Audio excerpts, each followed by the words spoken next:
Assalamualaikum warahmatullahi wabarakatuh.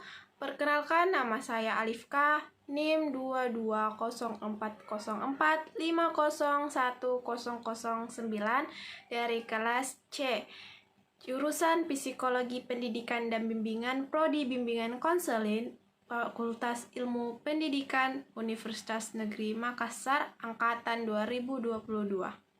Dalam video kali ini, yaitu salah satu tugas saya, yaitu tugas ujian akhir semester dengan mata kuliah dasar-dasar BK dengan judul materi yang saya ambil yaitu pendekatan, metode dan strategi pelayanan bimbingan konseling.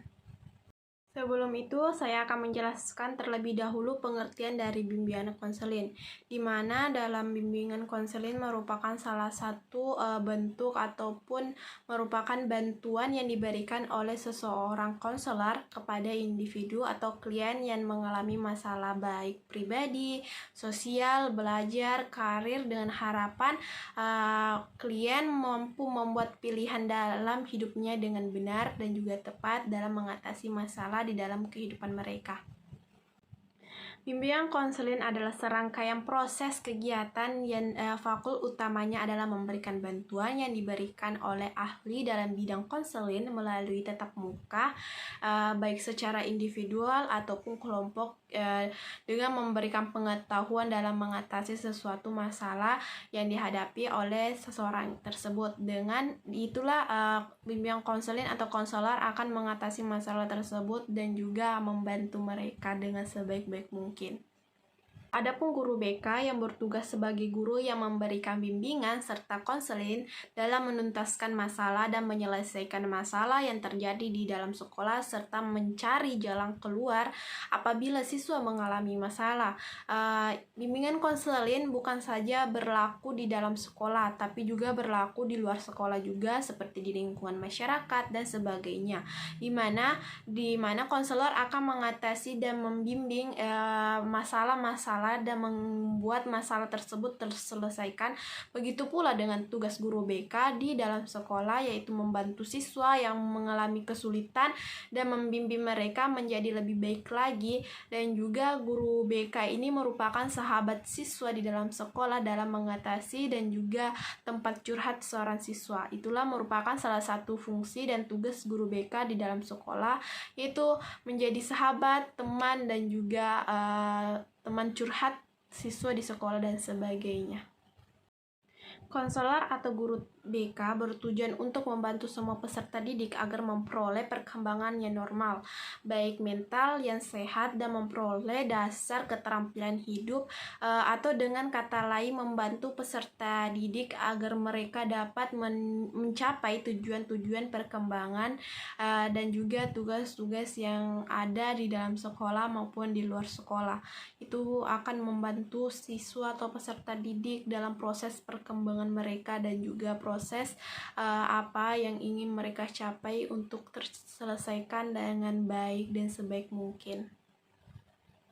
Kita akan lanjut ke materi selanjutnya, yaitu pendekatan bimbingan konseling. Ada pula 4 pendekatan bimbingan konseling, yaitu yang pertama pendekatan krisis, yang kedua itu pendekatan remedial, yang ketiga pendekatan preventif, keempat itu pendekatan perkembangan yang harus kita pahami tentang pendekatan bimbingan konseling yang ada. Di mana pendekatan krisis merupakan pendekatan pemberian layanan dan juga bimbingan, di mana bimbingan konseling ini akan didasarkan pada adanya kritis yang terjadi atau yang dialami oleh seorang konseling. Pendekatan remedial merupakan pendekatan pemberian layanan bimbingan dan konseling yang menekankan pada kelemahan-kelemahan yang dimiliki oleh konseli, yang merupakan upaya pemberian remedi terhadap kelemahan-kelemahan tersebut. Pendekatan preventif, pendekatan pemberian layanan bimbingan dan konseling yang menekankan pada pencegahan, pencegahan untuk terjadinya masalah-masalah yang mungkin akan dialami oleh konseling kembali saat masalah-masalah yang lalu terjadi. Ini akan menjadi solusi untuk tidak terjadinya lagi masalah tersebut. Pendekatan perkembangan, di mana pendekatan pemberian layanan bimbingan konseling yang menekankan pada identifikasi pengetahuan, keterampilan, sikap, dan pengetahuan yang diperlukan konselor dalam menghadapi atau agar berhasil dalam kehidupan akademik, karir, pribadi, dan sosial di lingkungan masyarakat. Konselor dengan orientasi pendekatan perkembangan, di mana akan merancang program bimbingan konseling yang sesuai dengan tahap perkembangan konseling, sehingga konseling dan memiliki kesempatan yang meluas untuk memperoleh pengetahuan, keterampilan, dan pengalaman yang diperlukan dalam hidup mereka. Itu merupakan bentuk suatu pendekatan yang harus seorang konselor hadapi dan harus mereka pahami bahwa pendekatan bimbingan konseling adalah merupakan pendekatan agar kita dekat dengan klien kita. Adapun metode-metode bimbingan konseling seperti yang akan saya jelaskan. Metode merupakan suatu jalur atau jalan yang harus dilalui untuk mencapai suatu tujuan kita. Karena katanya metode berasal dari meta, berarti melalui, dan horos berarti jalan. Dalam bimbingan konseling bisa dikatakan sebagai suatu cara tentu untuk mengetahui atau membantu dalam proses bimbingan konseling. Secara umum ada dua metode dalam pelayanan bimbingan konseling. Yang pertama adalah metode bimbingan individu dan juga kedua metode bimbingan kelompok. Jadi dalam metode bimbingan konseling itu ada dua, yaitu individu dan juga kelompok, di mana seorang konselor harus memahami dua metode tersebut.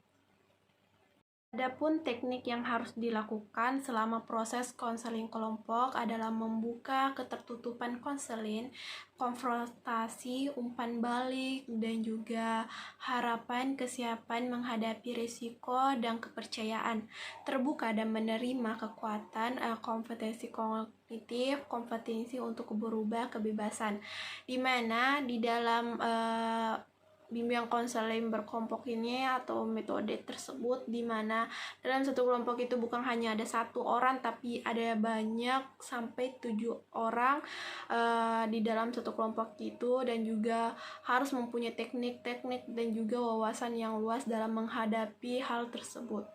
Karena bukan satu orang saja yang kita hadapi, tapi ada banyak yang harus kita hadapi dan semua orang itu mempunyai perbedaan masing-masing. Metode-metode di atas yang sering digunakan dalam pelaksanaan kegiatan bimbingan dan konseling, di mana terdapat pemimpin kelompok dan anggota kelompok yang menggunakan dinamika kelompok. Metode-metode di atas juga dapat dijelaskan sebagai berikut. Yang pertama yaitu program homeroom. Program ini digunakan atau dilakukan di luar jam pelajaran dengan menciptakan kondisi sekolah dan kelas seperti di rumah, seperti terciptanya kondisi yang bebas dan menyenangkan. Dengan kondisi tersebut, siswa dapat mengutarakan perasaan mereka seperti di rumah, sehingga timbullah suasana keakraban. Tujuan utama program ini adalah agar guru dapat mengenal siswanya secara lebih dekat, sehingga dapat membantu secara efisien bentuk dalam bimbingan kelompok di dalam kelas bagi siswa maupun guru yang ada di dalam kelas itu, termasuk juga guru BK saat berinteraksi dengan siswa di sekolah, di dalam ruangan maupun di luar ruangan. Diskusi kelompok merupakan suatu cara di mana siswa memperoleh kesempatan untuk memecahkan masalah secara bersama-sama. Setiap siswa memperoleh kesempatan untuk mengutamakan pikiran mereka, perasaan masing-masing dalam memecahkan suatu masalah. Dalam memerlukan diskusi, siswa diberikan peran-peran tertentu seperti pemimpin diskusi, notulen, dan siswa lainnya sebagai peserta anggota. Dengan demikian akan timbulnya rasa tanggung jawab dan harga diri pada diri mereka, dan juga akan timbulnya kerjasama di dalam mereka, dan juga rasa persaudaraan yang akan terbentuk di dalam proses tersebut.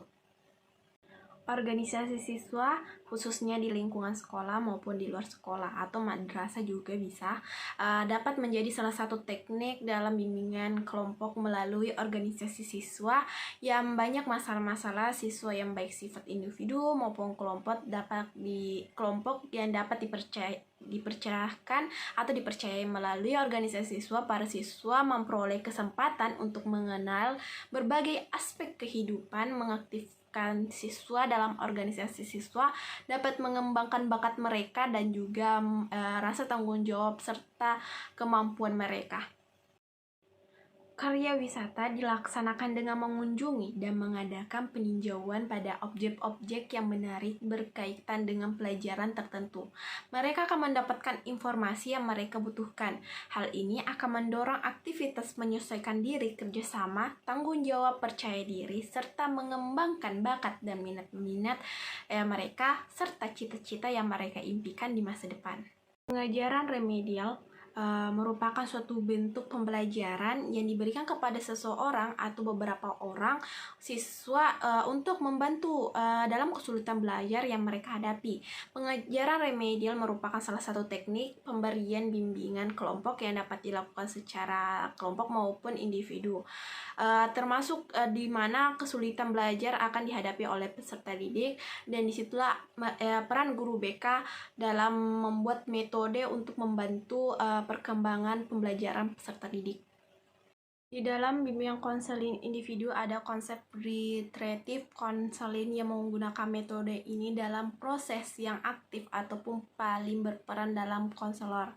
Dalam praktisnya, konselor berusaha mengarahkan klien sesuai dengan masalahnya. Yang kedua, konseling non-direktif atau seperti yang telah disebutkan di atas, konseling non-direktif atau konseling yang berpusat pada siswa muncul akibat kritik terhadap konseling direktif.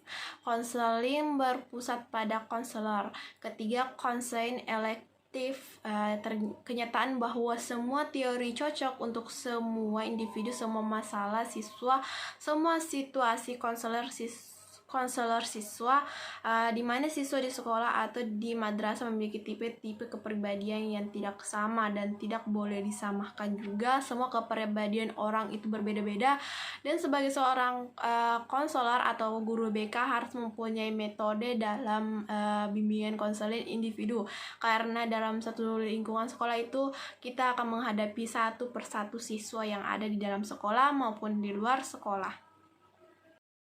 Adapun materi terakhir yaitu strategi pelayanan bimbingan konseling, di mana saya akan menjelaskannya secara singkat.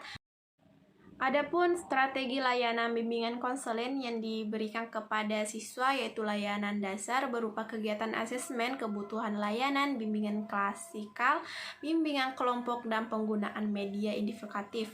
Layanan responsif merupakan konseling kelompok dan juga konseling individu, serta layanan dukungan sistem berupa kolaborasi kepada peserta didik di dalam lingkungan sekolah. Adapun strategi digunakan untuk mencapai sasaran khusus yang ada dalam lingkungan bimbingan konseling adalah untuk membantu memecahkan sebuah permasalahan baik individu maupun kelompok, dan harus diterapkan oleh seorang konselor di mana mereka akan membantu siswa dan juga orang-orang yang membutuhkan layanan bimbingan konseling, dan itu merupakan salah satu strategi yang sangat luar biasa di dalam bimbingan konseling. Layanan responsif. Strategi yang diberikan layanan responsif adalah dengan melakukan konsultasi dengan wali kelas, guru mata pelajaran untuk memotivkan memiliki informasi mengenai perkembangan siswa di dalam kelas sehingga mengetahui masalah pribadi siswa. Begitu juga dengan guru BK yang harus mengetahui setiap permasalahan siswa untuk mengatasi pembelajaran di sekolah berjalan dengan efektif dan berjalan dengan baik. Layanan dasar merupakan suatu strategi, suatu proses pemberian bantuan kepada siswa yang berkaitan langsung dalam pengembangan siswa peserta didik, pengetahuan keterampilan baik dalam bidang pribadi, sosial belajar, karir sebagai tugas perkembangan peserta didik. Jadi bimbingan konseling itu harus mempunyai strategi perkembangan dasar peserta didik.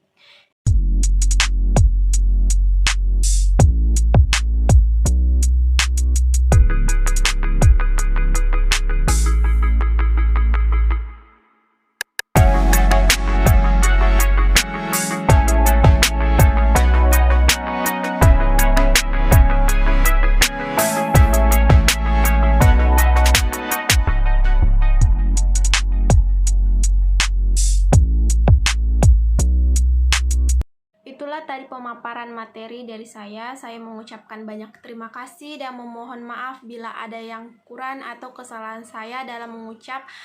Dan semoga video kali ini bermanfaat bagi kita semua. Dan wassalamualaikum warahmatullahi wabarakatuh. Sampai jumpa di video selanjutnya.